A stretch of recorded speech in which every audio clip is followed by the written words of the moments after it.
Hey, this is Colin Gibson, and I'm going to come at you today with some more golf equipment talk. And so I've been making these videos lately just because you get a lot of conflicting and I think just false information when you look at, videos on YouTube from club fitters. And, we're going to talk today about the different aspects of the golf club and what's the most confusing part.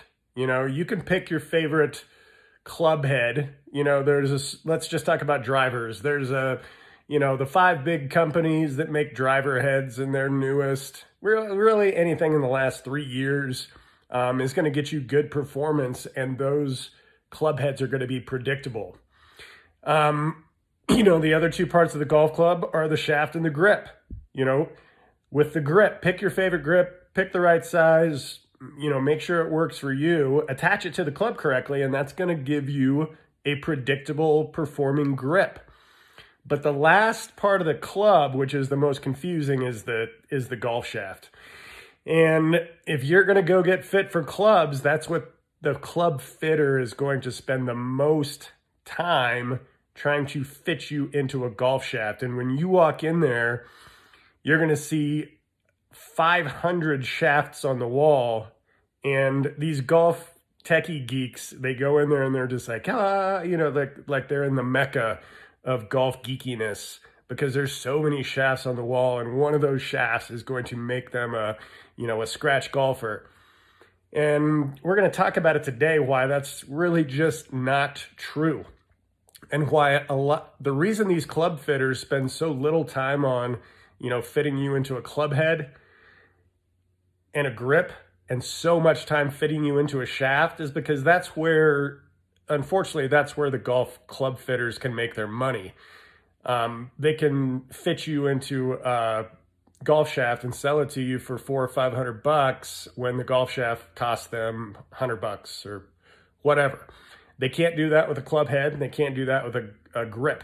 So the club shaft is the only thing that the golf fitters can make money on, and that's why there's so many golf shafts and so many combinations, and they make it seem so complicated when it's really just not. Okay, now the other problem with golf club fitters is they've all been taught by this universal golf club fitting person. I don't even know where they get their information, but they pretty much all do it the same, and half of the people that they fit come out of the shop worse golfers than they came in, or with the potential to become much worse than their old shafts could make them.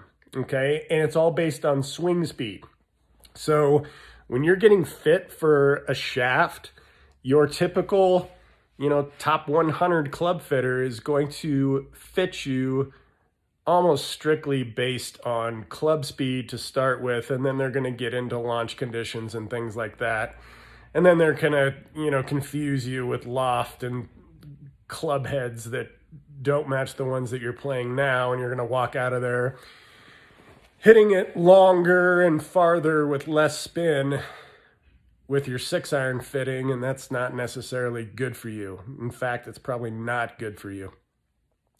So that's the motivation behind the terrible golf club fittings that's going on. And let's get into a little bit about why the shaft is so confusing and what it should do. So what's the purpose of a golf shaft? It's really just to connect your hands from the grip to the club head and to deliver the club head in a predictable manner. Okay, so the problem with all these combinations of club heads is that the properties of half of them are just not good for golfers. If you have a high torque, high flex golf shaft, you're never going to be able to deliver the club head consistently to the golf ball unless you're swinging at exactly the same club speed every single time, which is impossible. Okay, so half of the golf shafts, anything that's stiff or regular or senior or women's, the people using those are never going to be good golfers, ever. Because there's no way that they can swing at the same club speed every single time and hit the ball the same every single time. Not even professional golfers can do that. That's why if you look at the PGA Tour and the Senior Tour, Champions Tour, whatever you call it, none of them would ever use flexible shafts, even if they don't have that club head speed. You know, let's just take the Champions Tour. Those guys, at their age, their average driver speed is 105. Okay, now, most club fitters would fit them into a stiff shaft, okay, at 105, and that's fine, but some of them are less than that. Some of those guys, if they didn't tell them who they were and they just walked into a top 100 club fitter, some of those guys would be fitted for regular flex shafts. And there's no way that they can compete on the Champions Tour in a regular flex shaft. So basically, if you have a flexible shaft, and the reason that nobody who plays good golf plays with a regular flex shaft is you only have one gear. It's like going out on a race course in a car and all your friends get to use the entire 6-speed gearbox, but you have to only use one gear. You know, who's going to win that race? It's not going to be the person using one gear. It's going to be the person that can use all 6 gears. And what I'm talking about is if you have a stiffer shaft in your driver, you can swing that club at 100, 105, 110, 115, 120, and still get predictable results out of it. Whereas if you have a more flexible shaft, so if you have a flexible shaft, then you really can only get predictability out of one swing speed, whatever you are fit for. Okay, so if you walked into the top 100 golf club fitter shop, you know, on a Saturday morning, maybe after a rough Friday night, and, you know, your average swing speed's 100 with your driver, but you're only swinging at 95, then you're going to get fit for that 95, you know, swing speed driver. And because it's flexible, you're going to find that once you show up to the course on a hotter day when you're loose and you're swinging 100 to 105, that you're going to hit everything low right. Or, you know, if it's cold out and you're stiff or you're injured or something and you swing that driver 92 that day, then you're going to be pulling everything left. You're going to be hitting high left just because the flexibility of the shaft is unpredictable. So if you guys have never watched videos on how shafts flex during the golf swing, do that. You can do it anywhere on YouTube. And you'll notice that when you're in your backswing, the flexible shaft is bowing, you know, back across your shoulders. But when you get down to the release point down here, it's flexing in the opposite direction a lot. And then if you change angles and you look at it straight on, there's a lot of droop in flexible shafts. And so the more that your shaft flexes, the harder it is to get it to hit the center of the face.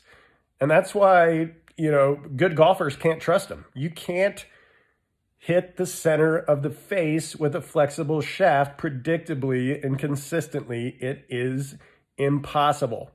And it limits you to one type of drive.